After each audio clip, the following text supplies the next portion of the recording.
ایک اور بات یہاں پتہ چلی کہ یہ بھی تھوڑا حیا کے خلاف مسئلہ ہے، لیکن آج کی نئی نوجوان نسل جو ہے اس میں بہت زیادہ مبتلا ہو رہی ہے، جس کو اورل سیکس کہا جاتا ہے. اور میں نے جیسے عرض کیا کہ شرعی مسائل میں چاہیے اور اس کو بیان کرنا یہ ہماری ذمہ داری ہے. تو یہ چیز بھی انگریزی فلموں سے اور فحش فلموں سے ہماری نئی نسل میں بہت تیزی سے سرایت کر رہی ہے، اور لوگ اس بارے میں علماء سے بہت زیادہ مسائل پوچھتے ہیں، خواتین بھی پوچھتی ہیں جو اس میں مبتلا ہیں. تو اس کا بھی مسئلہ یاد رکھیں کہ اللہ تعالیٰ نے حالت حیض میں زوجہ سے ہم بستری کو حرام قرار دیا کیونکہ اس میں گندگی ہے. باپ دیکھیں کہ وہ گندگی اس درجے کی نہیں ہے جتنی اورل سیکس میں گندگی ہوتی ہے. اگر اس میں ڈسچارج ہو جائے بندہ، انسان جو ہم بستری کرنے والا ہے زوجہ سے، وہ منہ میں ڈسچارج ہو جائے، تو آپ سوچیں کہ اللہ تعالیٰ شرمگاہ کو گندگی سے بچا رہے ہیں، جس کی وجہ سے حیض کی حالت میں ہم بستری کو حرام قرار دیا. تو منہ جس سے انسان کھانا کھاتا ہے، جس سے کلمہ پڑتا ہے، اور جو انسان کے جسم میں سب سے اشرف عضو ہے، سب سے زیادہ معزز اور مکرم عضو ہے، اس میں ایسی گندگی کو ڈالنا کہاں سے جائز ہو سکتا ہے، کہاں سے حلال ہو سکتا ہے؟ تو آج بعض متجدد قسم کے لوگ جو ہے نا اس کو حلال قرار دے رہے ہیں، تو یہ بالکل غلط ہے.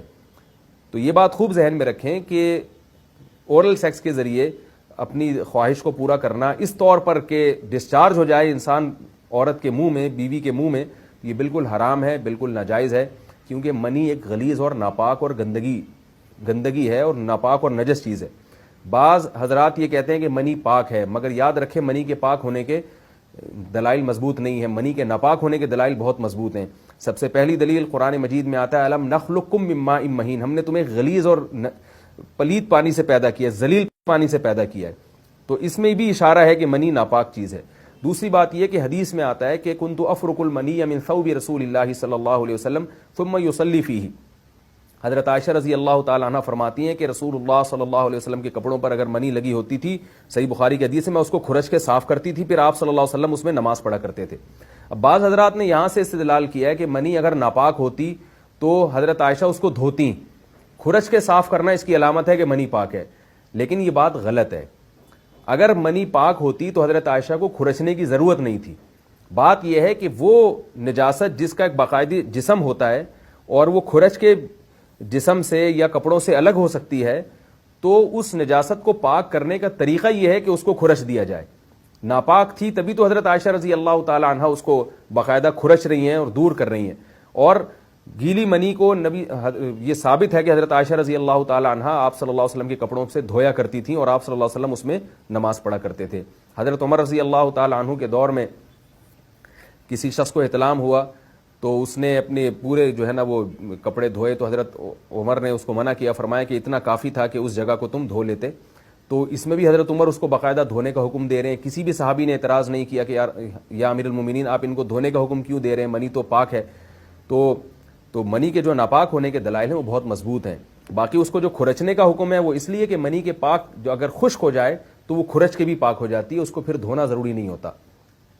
اس کی مثال ایسے جیسے حدیث میں آتا ہے، صحابہ کرام فرماتے ہیں کہ ہمارے تلواروں میں دشمن کا خون لگا ہوتا تھا تو ہم اس کو زمین پہ اچھی طرح رگڑ کے اسی کو لٹکا کے نماز پڑھتے تھے. تو دیکھیں خون بھی ایسی چیز ہے کہ جو سوکھنے کے بعد اس کی ایک پاپڑی سی جم جاتی ہے.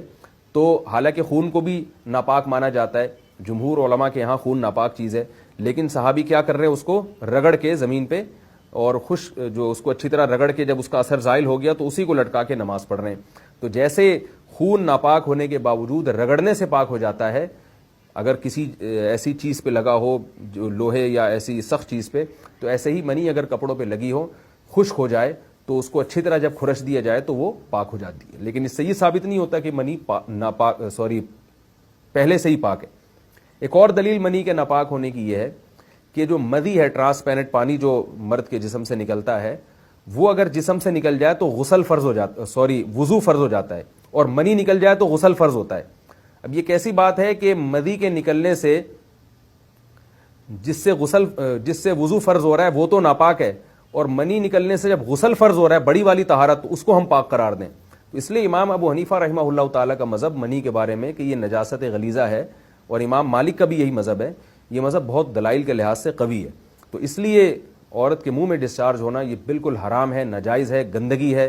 اسلام میں اس کی قطعاً اجازت نہیں ہے.